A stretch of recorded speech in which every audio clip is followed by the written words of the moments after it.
زکوٰۃ اسلام کا معاشی انقلاب ہے۔ دنیا میں انسان مال کے پیچھے بھاگ رہا ہے۔ ہر شخص چاہتا ہے کہ اس کے پاس زیادہ سے زیادہ دولت، زیادہ سے زیادہ وسائل ہوں، اس کی زندگی آشائش سے بھر جائے۔ لیکن اسلام ہمیں ایک عجیب سبق دیتا ہے۔ اسلام کہتا ہے کہ مال جمع کرنے سے نہیں، بلکہ مال خرچ کرنے سے برکت پیدا ہوتی ہے۔ اسی عظیم درس کا نام زکوٰۃ ہے۔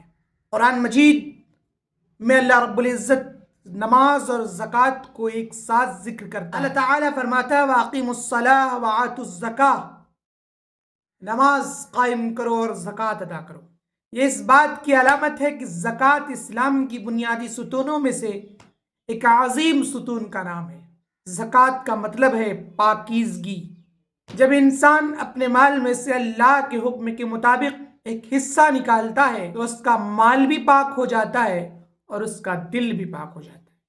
اسلام نے حکم دیا کہ جس مسلمان کے پاس نصاب کے برابر مال ہو اور اس پر 1 سال گزر جائے تو وہ اپنے مال کا 2.5% اللہ کی راہ میں خرچ کرے۔ یہ کوئی احسان نہیں ہے بلکہ یہ اس کا حق ہے۔ فرض کریں کہ کسی شخص کے پاس 10 لاکھ روپے ہیں، 1 سال گزر گیا، اب اسلام کا حکم ہے کہ وہ اس مال میں سے 25% یعنی 25,000 روپے زکوٰۃ ادا کرے۔ اب ذرا سوچئے کہ اگر ایک شہر میں 1,000 مسلمان بھی طریقے سے زکوٰۃ ادا کریں تو کتنے غریبوں کے گھر روشن ہو سکتے ہیں، کتنے یتیموں کی تعلیم ہو سکتی ہے، کتنی بیواؤں کا سہارا بن سکتا ہے۔ اسلام نے معاشرے میں غربت ختم کرنے کا مکمل نظام زکوٰۃ کے ذریعے دیا ہے۔ قرآن مجید میں اللہ رب العزت ارشاد فرماتا ہے کہ جو لوگ سونا اور چاندی جمع کرتے ہیں، اللہ کی راہ میں خرچ نہیں کرتے، انہیں دردناک عذاب کی خوشخبری سنائی جاتی ہے۔ قیامت کے دن وہ مال آگ میں تپا دیا جائے گا اور اس کی پیشانیوں اور پہلوؤں اور پیٹھوں پر داغا جائے گا۔ کہا جائے گا یہ وہی مال ہے جسے تم نے اپنے لیے جمع کیا تھا۔ سوچئے، جو مال آج ہم محفوظ کر کے خوش ہو رہے ہیں، کل وہی مال عذاب بن سکتا ہے۔ رسول اللہ صلی اللہ علیہ وسلم نے ارشاد فرمایا صدقہ دینے سے مال کم نہیں ہوتا بلکہ بڑھ جاتا ہے۔ یہ اللہ کا وعدہ ہے۔ دنیا کا حساب کہتا ہے کہ دینے سے مال کم ہوتا ہے، لیکن اللہ کا حساب کہتا ہے کہ دینے سے مال بڑھتا ہے۔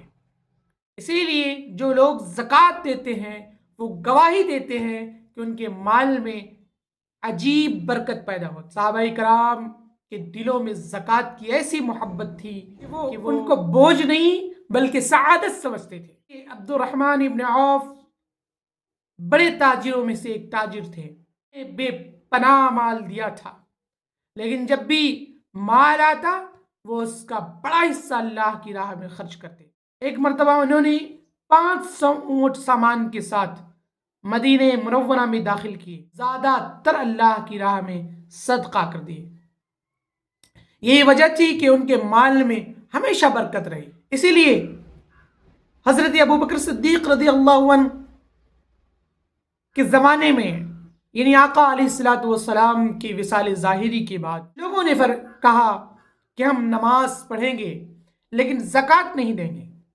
اس وقت خلیفہ وقت حضرت ابوبکر صدیق کھڑے ہوئے اور فرمایا خدا کی قسم اگر وہ لوگ ایک رسی بھی زکوٰۃ میں دیا کرتے تھے اور اب دینے سے انکار کریں گے تو میں ان سے جنگ کروں گا۔ یہ الفاظ اس بات کا اعلان تھا کہ اسلام میں زکوٰۃ کی اہمیت کتنی بڑی ہے۔ ایک شخص بہت مالدار تھا لیکن زکوٰۃ نہیں دیتا تھا، مال بڑھتا جا رہا تھا لیکن دل میں سکون نہیں تھا۔